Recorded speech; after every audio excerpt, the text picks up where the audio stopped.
So, Patience by YUNGBLUD KSI and Polo G. This is specifically the acoustic version of the song that is done with only KSI and YUNGBLUD, with YUNGBLUD playing guitar, acoustic guitar, on the Jeep.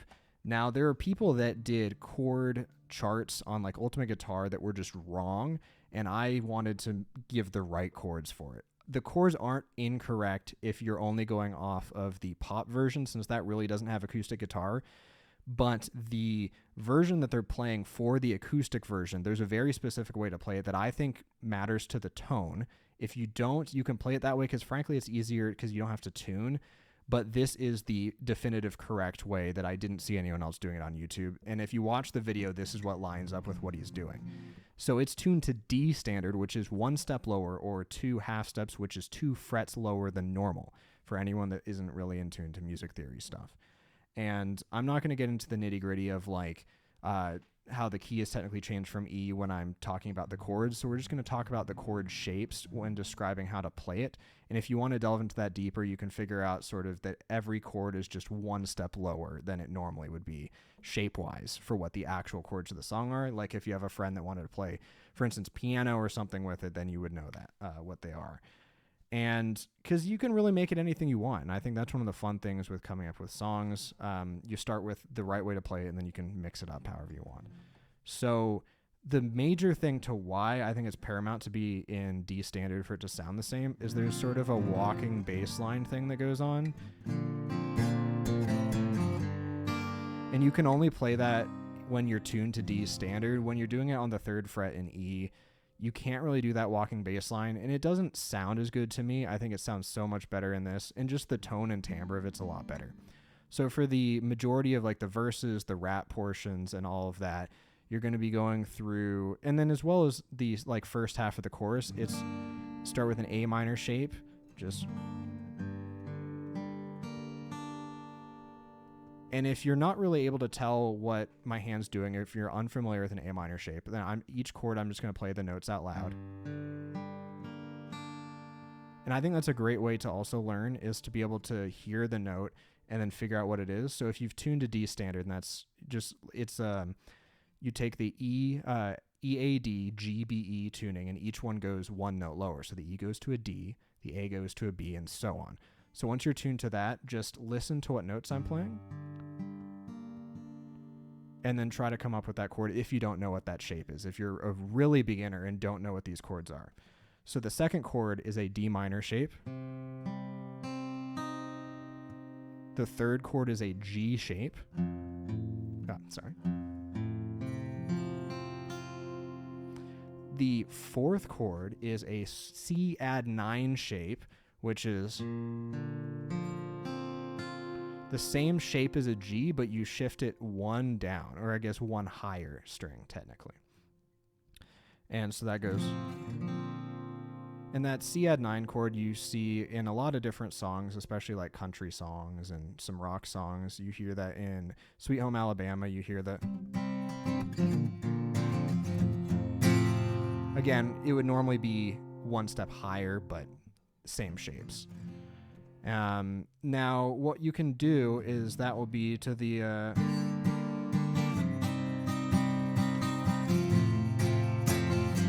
I need a little bit of patience, 'cause we've been going through changes. I need a little bit of patience, get out of crazy situations. So you can hear that on the normal transitions throughout the verses and the chorus sections, I do that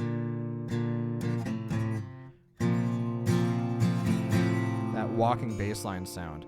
And the proper way to do that, if you're having trouble and you're having that E ringing out and it just sounds kind of gross and ugly because it's not really part of the chord,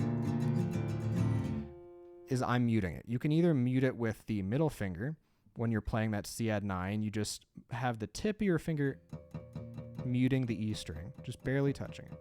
Or I do both.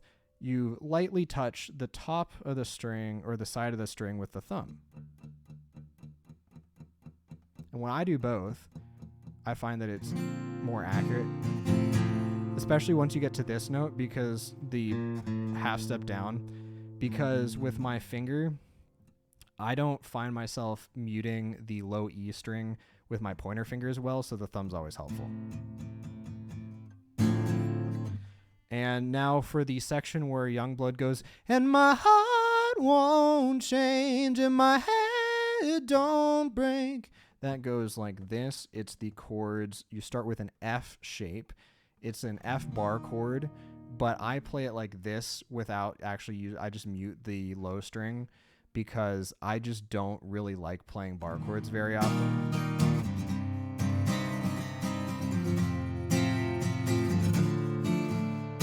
And so I just do. But yeah, it goes the F chord. I'm doing it without the bass note and not muting the low E or the high E as well. And then you go into that D minor shape again, and then you go into the G shape, and then you go into the E minor shape.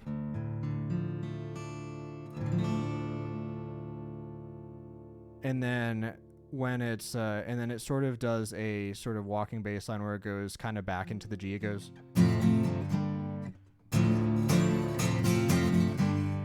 So doing that with like in tune with the song, it would be, and my heart won't change and my head don't break. I need a little bit of patience.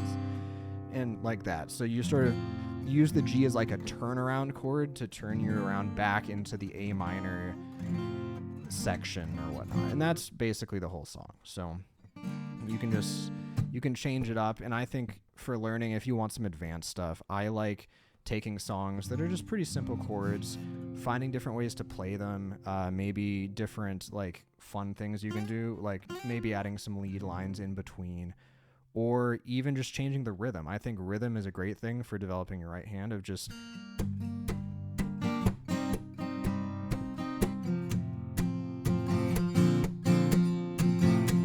so sort of adding sort of like a snare sound or a kick sound or whatever you want. And I sort of like doing the tempo stuff. If you're playing by yourself, it can be fun just to add this sort of walking sound.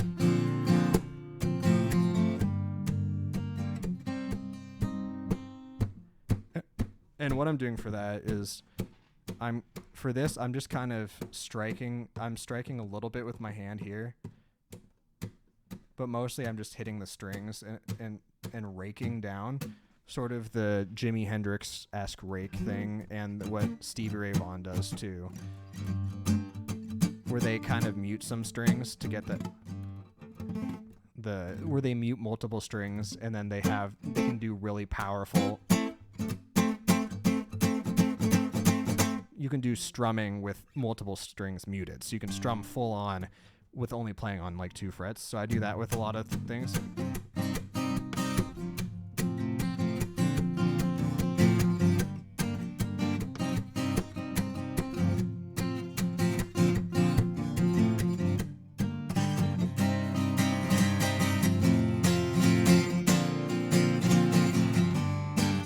I think it's just fun to mess around, and this isn't for everyone. I know that most people will probably check out and think that, well, my interpretation is maybe a bit long. I'm going to try to make a quicker version for like shorts and TikTok and stuff, but it's just fun.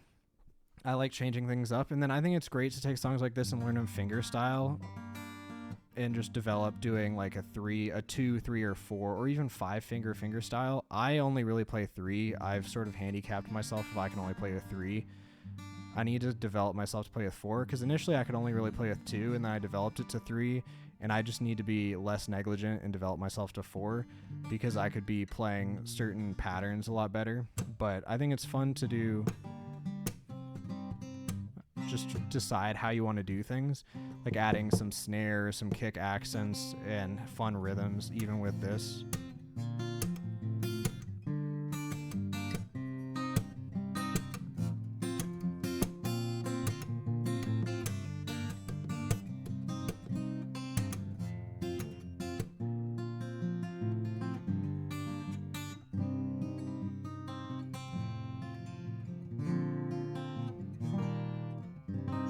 You can do the same thing with picking too.